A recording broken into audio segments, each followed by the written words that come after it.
Chapter 3. It was disappointing not to have brought back in the evening some important statement, some authentic fact. Women are poorer than men because, this or that. Perhaps now it would be better to give up seeking for the truth, and receiving on one's head an avalanche of opinion hot as lava, discolored as dishwater. It would be better to draw the curtains, to shut out distractions, to light the lamp, to narrow the inquiry and to ask the historian, who records not opinions but facts, to describe under what conditions women lived, not throughout the ages, but in England, say in the time of Elizabeth. For it is a perennial puzzle why no woman wrote a word of that extraordinary literature when every other man, it seemed, was capable of song or sonnet. What were the conditions in which women lived, I asked myself, for fiction, imaginative work that is not dropped like a pebble upon the ground, as science may be. Fiction is like a spider's web, attached ever so lightly perhaps, but still attached to life at all four corners. Often the attachment is scarcely perceptible. Shakespeare's plays, for instance, seem to hang there complete by themselves. But when the web is pulled askew, hooked up at the edge, torn in the middle, one remembers that these webs are not spun in midair by incorporeal creatures, but are the work of suffering human beings, and are attached to grossly material things, like health and money and the houses we live in. I went, therefore, to the shelf where the histories stand and took down one of the latest, Professor Trevelyan's History of England. Once more I looked up women, found position of and turned to the pages indicated. Wife-beating, I read, was a recognized right of man, and was practiced without shame by high as well as low. Similarly, the historian goes on, the daughter who refused to marry the gentleman of her parents' choice was liable to be locked up, beaten and flung about the room, without any shock being inflicted on public opinion. Marriage was not an affair of personal affection, but of family avarice, particularly in the chivalrous upper classes. Betrothal often took place while one or both of the parties was in the cradle, and marriage when they were scarcely out of the nurse's charge. That was about 1470, soon after Chaucer's time. The next reference to the position of women is some 200 years later, in the time of the Stuarts. It was still the exception for women of the upper and middle class to choose their own husbands, and when the husband had been assigned, he was lord and master, so far at least as law and custom could make him. Yet even so, Professor Trevelyan concludes, neither Shakespeare's women nor those of authentic 17th-century memoirs, like the Verneys and the Hutchinsons, seem wanting in personality and character. Certainly, if we consider it, Cleopatra must have had a way with her. Lady Macbeth, one would suppose, had a will of her own. Rosalind, one might conclude, was an attractive girl. Professor Trevelyan is speaking no more than the truth when he remarks that Shakespeare's women do not seem wanting in personality and character. Not being a historian, one might go even further and say that women have burnt like beacons in all the works of all the poets from the beginning of time: Clytemnestra, Antigone, Cleopatra, Lady Macbeth, Phaedra, Cressida, Rosalind, Desdemona, the Duchess of Malfi, among the dramatists, then among the prose writers, Millamant, Clarissa, Becky Sharp, Anna Karenine, Emma Bovary, Madame de Guermantes. The names flock to mind, nor do they recall women lacking in personality and character.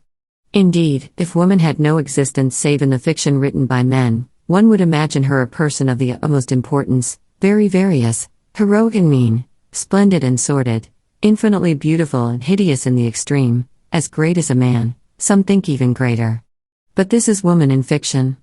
In fact, as Professor Trevelyan points out, she was locked up, beaten and flung about the room. A very queer, composite being thus emerges. Imaginatively she is of the highest importance, practically she is completely insignificant. She pervades poetry from cover to cover, she is all but absent from history. She dominates the lives of kings and conquerors in fiction. In fact, she was the slave of a boy whose parents forced a ring upon her finger.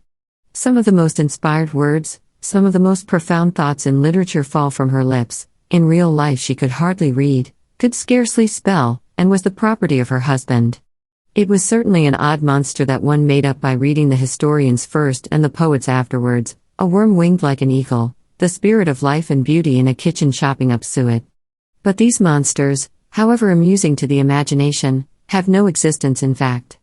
What one must do to bring her to life was to think poetically and prosaically at one and the same moment, thus keeping in touch with fact, that she is Mrs. Martin, aged 36, dressed in blue, wearing a black hat and brown shoes, but not losing sight of fiction either, that she is a vessel in which all sorts of spirits and forces are coursing and flashing perpetually. The moment, however, that one tries this method with the Elizabethan woman, one branch of illumination fails, one is held up by the scarcity of facts. One knows nothing detailed, nothing perfectly true and substantial about her. History scarcely mentions her.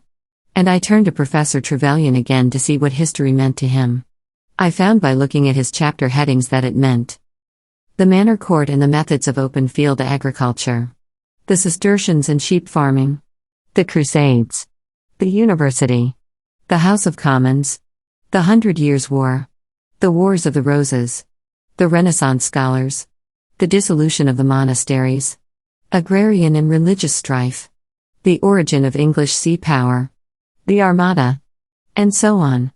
Occasionally an individual woman is mentioned, an Elizabeth, or a Mary, a queen or a great lady.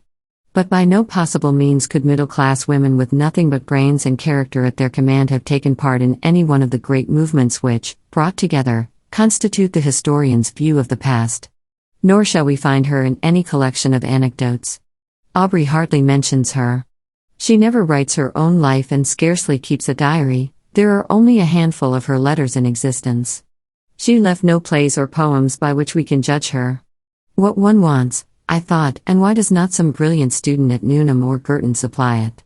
Is a mass of information. At what age did she marry? How many children had she as a rule? What was her house like? Had she a room to herself? Did she do the cooking? Would she be likely to have a servant?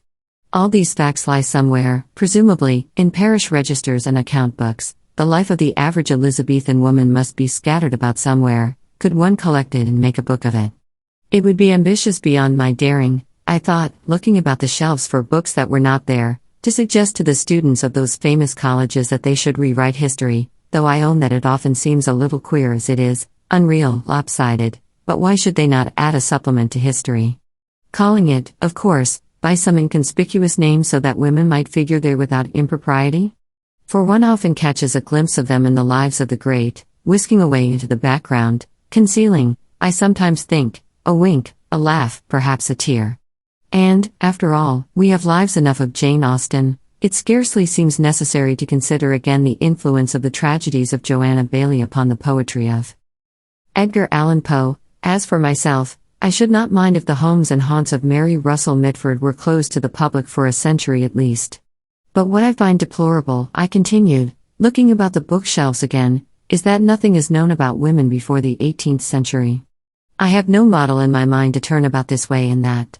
Here am I asking why women did not write poetry in the Elizabethan age, and I am not sure how they were educated, whether they were taught to write, whether they had sitting rooms to themselves, how many women had children before they were 21, what, in short, they did from 8 in the morning till 8 at night. They had no money evidently. According to Professor Trevelyan, they were married whether they liked it or not before they were out of the nursery, at 15 or 16 very likely. It would have been extremely odd, even upon this showing, had one of them suddenly written the plays of Shakespeare, I concluded, and I thought of that old gentleman, who is dead now, but was a bishop, I think, who declared that it was impossible for any woman, past, present, or to come, to have the genius of Shakespeare. He wrote to the papers about it. He also told a lady who applied to him for information that cats do not as a matter of fact go to heaven, though they have, he added, souls of a sort. How much thinking those old gentlemen used to save one. How the borders of ignorance shrank back at their approach. Cats do not go to heaven. Women cannot write the plays of Shakespeare. Be that as it may, I could not help thinking, as I looked at the works of Shakespeare on the shelf, that the bishop was right at least in this. It would have been impossible, completely and entirely, for any woman to have written the plays of Shakespeare in the age of Shakespeare. Let me imagine, since facts are so hard to come by, what would have happened had Shakespeare had a wonderfully gifted sister, called Judith, let us say. Shakespeare himself went, very probably, his mother was an heiress, to the grammar school, where he may have learnt Latin, Ovid, Virgil and Horace, and the elements of grammar and logic. He was, it is well known, a wild boy who poached rabbits, perhaps shot a deer, and had, rather sooner than he should have done, to marry a woman in the neighborhood, who bore him a child rather quicker than was right. That escapade sent him to seek his fortune in London. He had, it seemed, a taste for the theatre. He began by holding horses at the stage door. Very soon he got work in the theater, became a successful actor, and lived at the hub of the universe, meeting everybody, knowing everybody, practicing his art on the boards, exercising his wits in the streets, and even getting access to the palace of the queen. Meanwhile, his extraordinarily gifted sister, let us suppose, remained at home. She was as adventurous, as imaginative, as agog to see the world as he was. But she was not sent to school.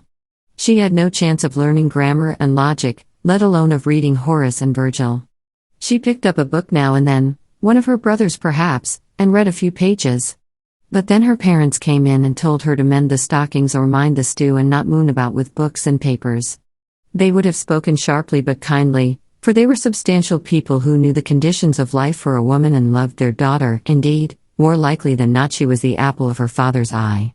Perhaps she scribbled some pages up in an apple loft on the sly, but was careful to hide them or set fire to them. Soon, however, before she was out of her teens, she was to be betrothed to the son of a neighboring wool stapler. She cried out that marriage was hateful to her, and for that she was severely beaten by her father. Then he ceased to scold her. He begged her instead not to hurt him, not to shame him in this matter of her marriage. He would give her a chain of beads or a fine petticoat, he said, and there were tears in his eyes. How could she disobey him? How could she break his heart? The force of her own gift alone drove her to it. She made up a small parcel of her belongings, let herself down by a rope one summer's night and took the road to London. She was not 17. The birds that sang in the hedge were not more musical than she was. She had the quickest fancy, a gift like her brother's, for the tune of words. Like him, she had a taste for the theater. She stood at the stage door, she wanted to act, she said. Men laughed in her face. The manager, a fat, loose-lipped man, guffawed. He bellowed something about poodles dancing and women acting. No woman, he said, could possibly be an actress. He hinted, you can imagine what.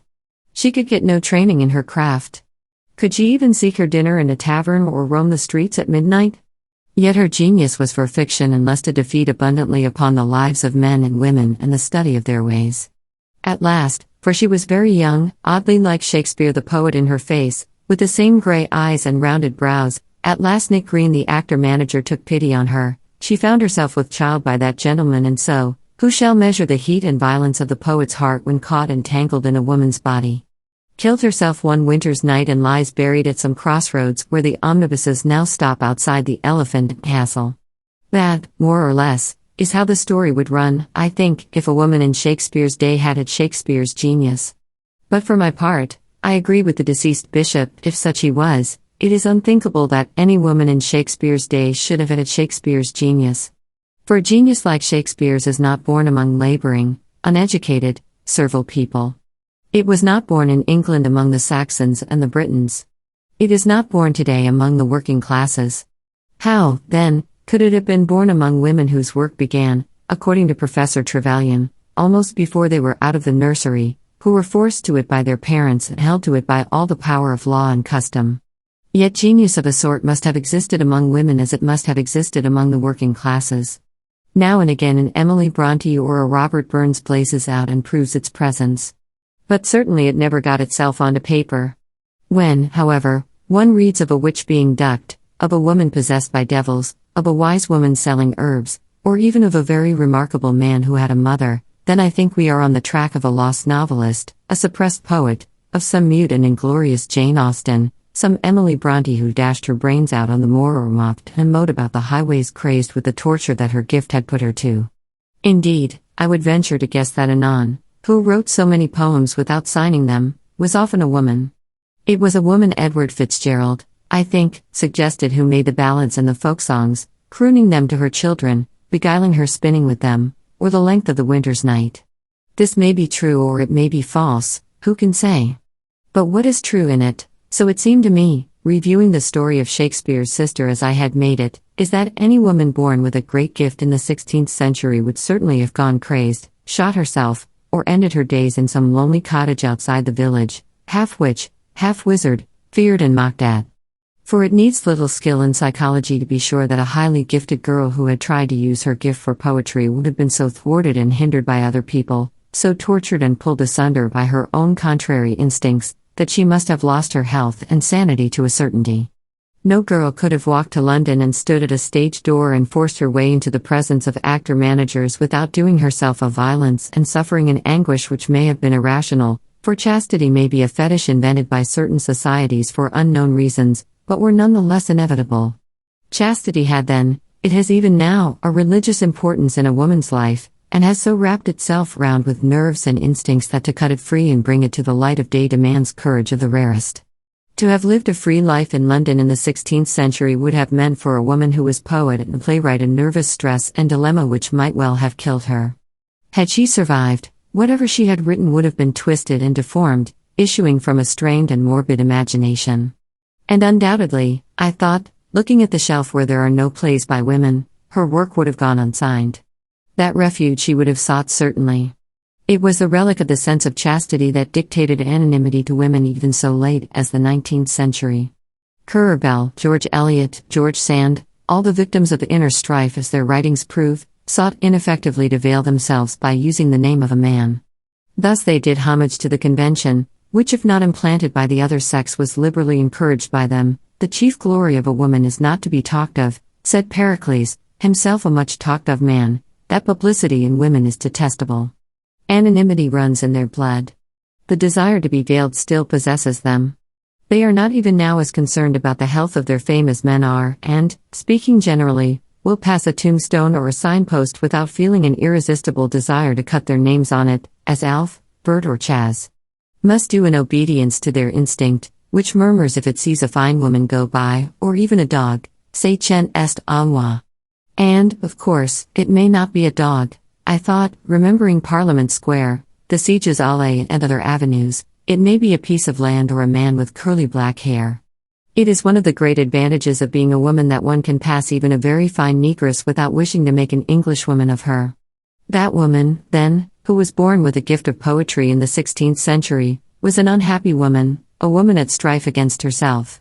All the conditions of her life, all her own instincts, were hostile to the state of mind which is needed to set free whatever is in the brain. But what is the state of mind that is most propitious to the act of creation? I asked.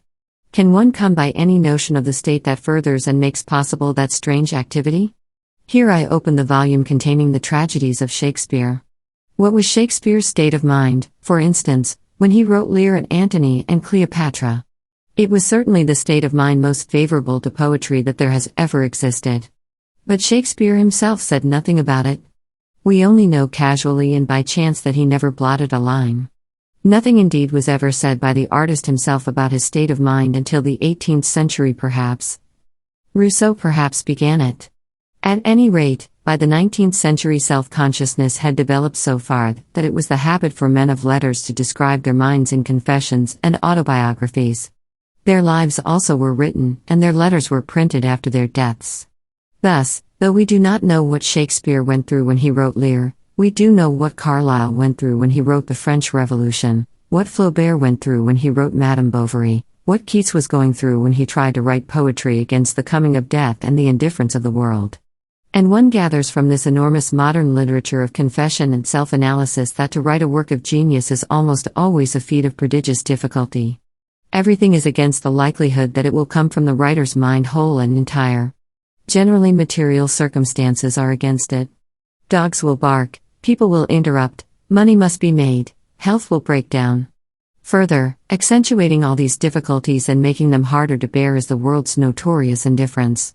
It does not ask people to write poems and novels and histories, it does not need them. It does not care whether Flaubert finds the right word or whether Carlyle scrupulously verifies this or that fact. Naturally, it will not pay for what it does not want. And so the writer, Keats, Flaubert, Carlyle, suffers, especially in the creative years of youth, every form of distraction and discouragement. A curse, a cry of agony, rises from those books of analysis and confession. Mighty poets in their misery dead, that is the burden of their song. If anything comes through in spite of all this, it is a miracle, and probably no book is born entire and uncrippled as it was conceived. But for women, I thought, looking at the empty shelves, these difficulties were infinitely more formidable. In the first place, to have a room of her own, let alone a quiet room or a soundproof room, was out of the question, unless her parents were exceptionally rich or very noble, even up to the beginning of the 19th century. Since her pin money, which depended on the goodwill of her father, was only enough to keep her clothed, she was debarred from such alleviations as came even to Keats or Tennyson or Carlyle, all poor men, from a walking tour, a little journey to France, from the separate lodging which, even if it were miserable enough, sheltered them from the claims and tyrannies of their families. Such material difficulties were formidable, but much worse were the immaterial. The indifference of the world which Keats and Flaubert and other men of genius have found so hard to bear was in her case not indifference but hostility. The world did not say to her as it said to them, "Write if you choose, it makes no difference to me."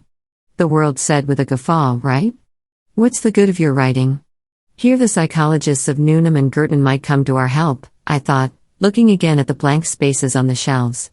For surely it is time that the effect of discouragement upon the mind of the artist should be measured, as I have seen a dairy company measure the effect of ordinary milk and grade A milk upon the body of the rat. They set 2 rats in cages side by side, and of the 2 one was furtive, timid and small, and the other was glossy, bold and big. Now what food do we feed women as artists upon? I asked, remembering, I suppose, that dinner of prunes and custard. To answer that question I had only to open the evening paper and to read that Lord Birkenhead is of opinion, but really I am not going to trouble to copy out Lord Birkenhead's opinion upon the writing of women. What Dean Inca says I will leave in peace. The Harley Street specialist may be allowed to rouse the echoes of Harley Street with his vociferations without raising a hair on my head. I will quote, however, Mr. Oscar Browning, because Mr. Oscar Browning was a great figure in Cambridge at one time, and used to examine the students at Girton and Newnham. Mr. Oscar Browning was wont to declare that the impression left on his mind, after looking over any set of examination papers, was that, irrespective of the marks he might give, the best woman was intellectually the inferior of the worst man. After saying that Mr. Browning went back to his rooms, and it is this sequel that endears him and makes him a human figure of some bulk and majesty, he went back to his rooms and found a stable boy lying on the sofa, a mere skeleton, his cheeks were cavernous and sallow, his teeth were black, and he did not appear to have the full use of his limbs. "That's Arthur," said Mr. Browning. "He's a dear boy really and most high-minded." The 2 pictures always seem to me to complete each other.